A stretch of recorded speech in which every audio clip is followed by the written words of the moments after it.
আওয়ামী লীগের সাথে সামনে একমাত্র চ্যালেঞ্জ হচ্ছে এখন ভোট কেন্দ্রে লাইন ধরা মানুষের ছবি দেখানো।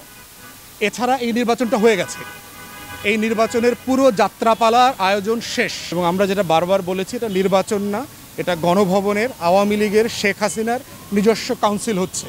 উনি জাতির উদ্দেশ্যে একটা আগামী 5 বছরের দুঃশাসনের একটা সনদ তুলে ধরবেন, যে উনি কীভাবে জোর জখম করে মিথ্যাচার করে দুঃশাসন করে আরও 5 বছর থাকতে চান। কোন আসনে কাকে জিতাইতে হবে ওইটা টিক মার্ক দিয়ে আউয়াল কমিশনে পাঠাই দেবেন। আউয়াল কমিশন এফডিসিতে বৈশা নায়ক নায়িকেরা ভিলেনরা সবাই মিল্লা সিদ্ধান্ত নিয়ে তালিকাটা প্রকাশ করে দিবে যে এই আসনে আমরা এই লোকরে এই ভোট দিলাম, এবং কম্পিউটারের এক্সেল শিটে এত হাজার ভোট পাইছে, বি এত লাখ ভোট পাইছে, ওটা ওনারা বসাই দিবেন।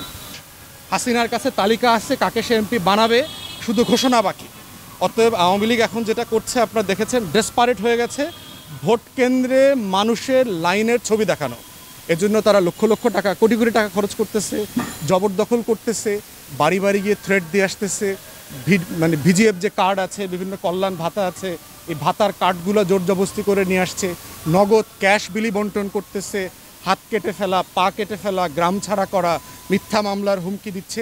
এগুলো এখন আওয়ামী লীগ করে যাচ্ছে। অতএব এই নির্বাচনী নাটক যাত্রা শেষ। এই যাত্রার শেষ পর্ব অনুষ্ঠিত হবে 7 তারিখে ফেলানি দিবসে। এই পর্বের মধ্য দিয়ে বুঝতে হবে যে বাংলাদেশ অফিসিয়ালি আনুষ্ঠানিকভাবে আবার একটা পরাধীন রাষ্ট্রে পরিণত হয়েছে। এই রাষ্ট্রকে স্বাধীন করবার লড়াই আমাদের চালিয়ে যেতে হবে। 7 তারিখ কোনো গুরুত্বপূর্ণ তারিখ না, যাত্রাপালার একটা দিন।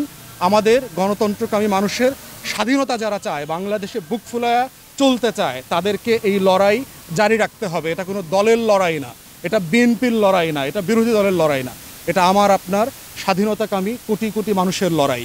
এই লড়াইয়ে ঠিক হবে 7 তারিখের পরে যে কারা নতুন বাংলাদেশের রাজাকার, কারা নতুন বাংলাদেশের শত্রু, কারা নতুন রাজাকার আলবদর হয়ে 7 তারিখে চিহ্নিত হয়েছে।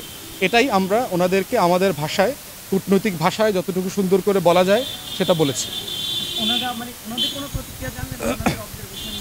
না, ওনারা ইউজুয়ালি যেটা করে, ওনারা কোনো কিছু বলেন না। ওনারা সবসময় যাদের দ্বারা ওনারা ইনস্ট্রাক্টেড, ওনারা লিখিত প্রতিবেদন আপনার পররাষ্ট্র মন্ত্রণালয়ে এবং আমেরিকার কংগ্রেসের যেখানে যেখানে দেবার কথা সেখানে তারা দেবেন। ইউরোপিয়ান ইউনিয়নও একই রকম, তারা ফিরে গিয়ে ইউরোপিয়ান কাউন্সিল এবং ইউরোপিয়ান পার্লামেন্টের যে কমিটি আছে সেখানে তারা তাদের প্রতিবেদন দেবেন যে তারা বাংলাদেশে এই 1.5 মাস 2 মাস 6 সপ্তাহ নির্বাচনের নামে কি নাটক দেখে আসলেন, এবং এর ওপর ভিত্তি করে হচ্ছে আমেরিকা সিদ্ধান্ত নেবে তারা কি ধরনের স্যাংশন কার উপরে, ব্যক্তির উপরে, প্রতিষ্ঠানের উপর তারা দেবে।